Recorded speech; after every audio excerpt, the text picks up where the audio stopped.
ভেবেছিলাম লুকিয়ে লুকিয়ে রান্না করব। আর মেয়ে উঠে পড়েছে।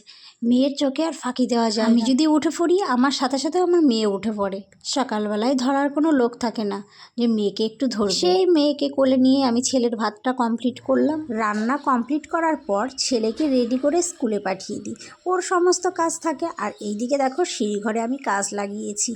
সিঁড়িঘরে কাজ লাগানো ছিল না, এখানেও আমি কাজ লাগিয়ে দিয়েছি। আর বাথরুমের দরজাটাও লাগিয়ে দিয়েছি। আমি একটা একটা করে সমস্ত কাজই কমপ্লিট করছি। রাতের খাবারের মেনুতে ছিল এই খাবারগুলো। ভাবলাম তোমাদের সাথে একটু শেয়ার করি।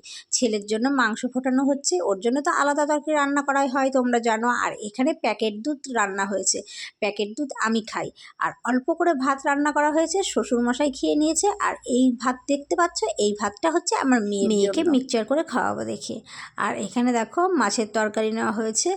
ওরা মাছের তরকারি দিয়ে রুটি দিয়ে খাবে, আর আমি এখানে দুধ আর চিনি দিয়ে খেয়ে নিচ্ছি। আমার খুবই ভালো লাগে। আর এটা গরুর দুধ না, তোমরা অনেকেই জানো এটা প্যাকেট। আমি প্যাকেট দুধ খেতে খুবই ভালোবাসি। আমি যখনই কৃষ্ণনগর কোনো মার্কেটে যাই তখন প্যাকেট দুধ কিনে নিয়ে আসি। আর এই দেখো আমার খাবার কেমন লাগলো।